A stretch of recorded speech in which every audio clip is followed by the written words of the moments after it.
When I started thinking about this day and its connection to Pamela and Esther, I realized that not only are they founders of Our Bodies Ourselves, not only have they contributed so much, but each of them actually has a direct impact on the happenings here today. Esther Rome's son Judah, as you heard, is centrally involved in the Schocken Foundation, a family foundation that has not only supported our global initiative, but also an important project of one of our global network partners, an organization called Women in Their Bodies in Israel. This collaboration of Palestinian and Israeli women just days ago achieved a remarkable milestone: the simultaneous publication and public launch of both Hebrew and Arabic adaptations of Our Bodies Ourselves.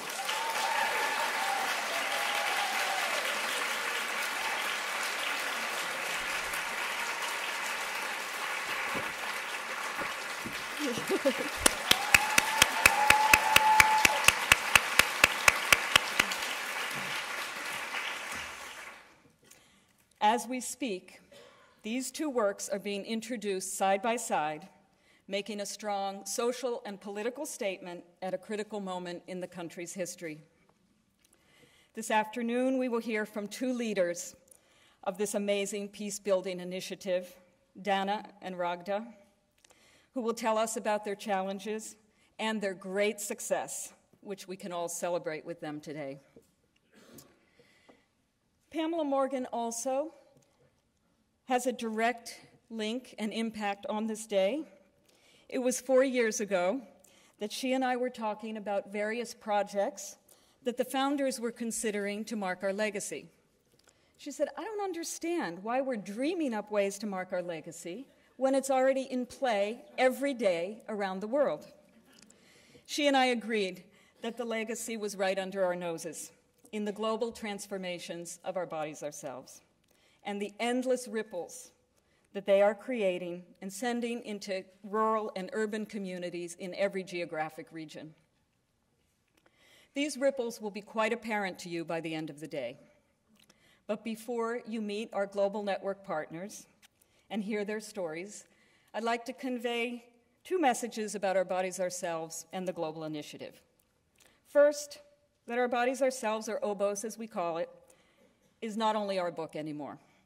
It also belongs to all the women around the world who have culturally adapted it in over 25 languages to address their social, political, and religious needs and realities, and have made the book very much their own.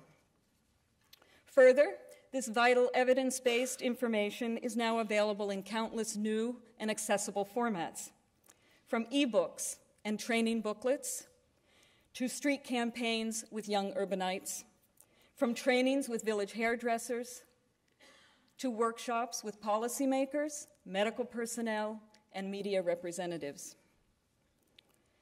Second message about OBOS is, as Jacqueline was saying, it's more than just a book.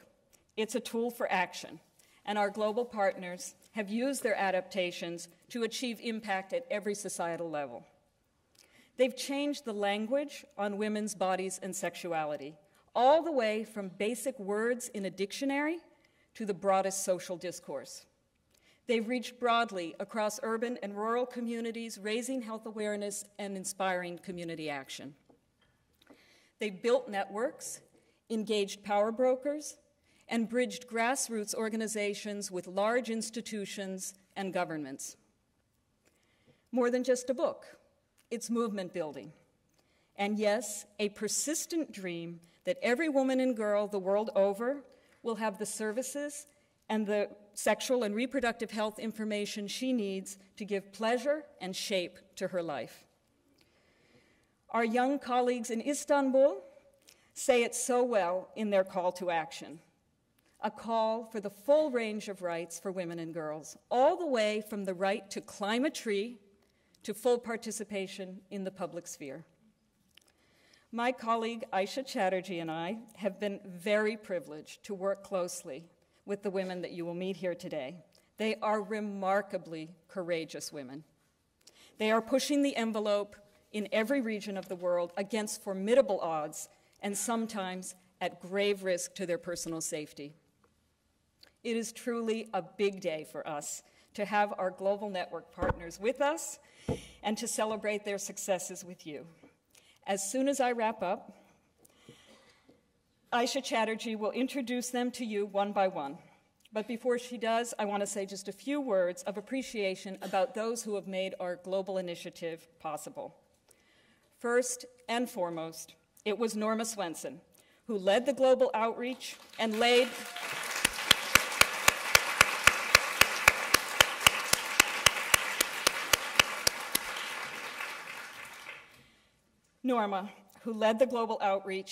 the program's foundation. She worked on early editions with women's groups and publishers in Europe, Japan, Thailand, Egypt, and China. She developed close and long-lasting relationships with women all over Latin America, Asia, and Africa, who still tell us how they treasure their discussions, their relationships, and their work with Norma. We would like to take this opportunity today to pay tribute to Norma Swenson's vision, passion, and legacy.